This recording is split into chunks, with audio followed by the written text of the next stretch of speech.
നമസ്കാരം. നിലവിൽ 102 MLA-മാരാണ് UDF-നുള്ളത്. ആ സംഖ്യ 104 ആകുമായിരുന്നു. 2 പേർ മത്സരിച്ചിരുന്നുവെങ്കിൽ തീർച്ചയായും അവർ വിജയിക്കുമായിരുന്നു എന്നുള്ള കാര്യത്തിൽ യാതൊരു തർക്കവുമില്ല. അതിലൊരാൾ പെരുമ്പാവൂർ MLA ആയിരുന്ന എൽദോസ് കുന്നപ്പള്ളിയാണ്. രണ്ടാമത്തെയാൾ പാലക്കാട് MLA ആയ രാഹുൽ മാങ്കൂട്ടത്തിൽ. ഈ 2 പേരെയും കുരുക്കിയത് സ്ത്രീ വിഷയമാണ്.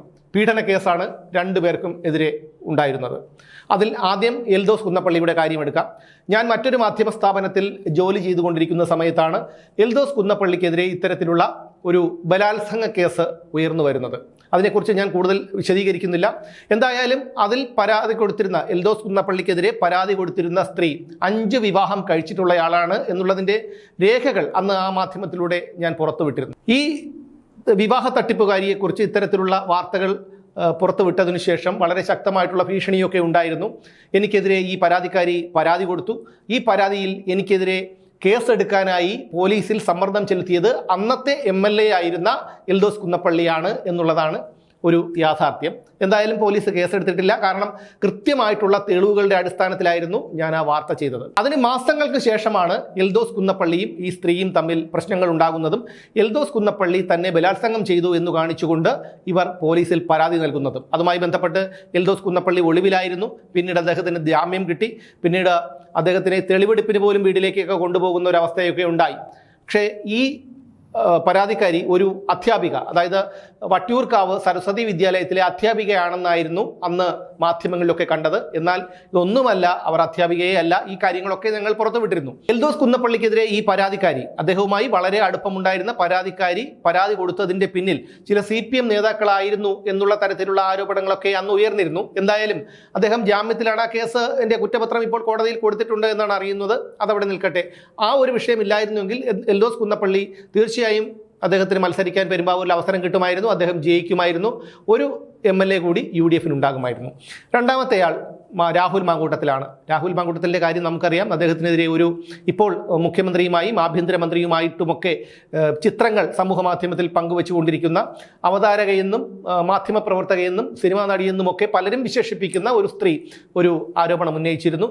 അവരെ പീഡിപ്പിച്ചു എന്നല്ല, രാഹുൽ മറ്റ് ചില സ്ത്രീകളെ പീഡിപ്പിച്ചു എന്നുള്ള തരത്തിലായിരുന്നു അവരെന്ന് ആരോപണങ്ങളൊക്കെ പുറത്തുവിട്ടത്. അതിനുശേഷം രാഹുൽ 3 കേസുകൾ തുടരെയുണ്ടായി. അതിൽ അദ്ദേഹത്തെ പിന്നെ ഒടുവിൽ പാർട്ടിയിൽ നിന്ന് പുറത്താക്കുന്ന ഒരവസ്ഥയിലേക്ക് വരെ കാര്യങ്ങളെത്തി. എന്തായാലും പ്രത്യേക അന്വേഷണ സംഘത്തെ തന്നെ രൂപീകരിച്ച് പിണറായി വിജയന്റെ പോലീസ് രാഹുൽ മാങ്കൂട്ടത്തിലിനെ പാലക്കാട് നിന്ന് ഹോട്ടൽ മുറിയിൽ നിന്ന് അറസ്റ്റ് ചെയ്തു. അദ്ദേഹം ഏകദേശം 19-18 ദിവസം ജയിലിലായിരുന്നു എന്നാണ് എൻ്റെ ഓർമ്മ. എന്തായാലും രാഹുൽ മാങ്കൂട്ടത്തിൽ ഇപ്പോൾ പുറത്തുണ്ട്.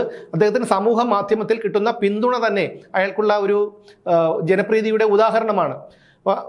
ഒരുപക്ഷെ ഇത്തരത്തിൽ സംഭവിച്ചിട്ടുണ്ടാകാം. കോടതി പോലും പറഞ്ഞത് അതൊരു പീഡനമായിരുന്നില്ല, ഉഭയകക്ഷി സമ്മതപ്രകാരമുള്ള ലൈംഗിക ബന്ധമായിരുന്നു എന്നുള്ളതൊക്കെയാണ് കോടതി പോലും നിരീക്ഷിച്ചത്. എന്തായാലും രാഹുൽ മാങ്കൂട്ടത്തിൽ ഇപ്പോൾ ജാമ്യത്തിലാണ്.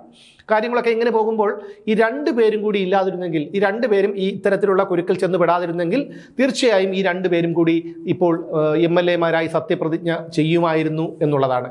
ഇത് പാഠമാക്കേണ്ടത് UDF നേതാക്കൾ ഇത് പാഠമാക്കണം. കാരണം ഉമ്മൻചാണ്ടി സർക്കാരിൻ്റെ കാലത്താണ് സോളാർ പരാതിയുമായി ബന്ധപ്പെട്ട് പരാതിക്കാരി പലർക്കെതിരെയും ഹൈബി ഈഡനും AP അനിൽകുമാറും അടൂർ പ്രകാശും ഈ വേണുഗോപാലും ഉൾപ്പെടെയുള്ളവർക്കെതിരെ പരാതി കൊടുത്തത്. ഉമ്മൻചാണ്ടിക്കെതിരെ പോലും പീഡന പരാതി കൊടുത്തു അന്ന് സോളാർ പരാതിക്കാരി. അത് സർക്കാരിനെ വലിയ രീതിയിൽ ബാധിക്കുകയും ഒക്കെ ചെയ്തു.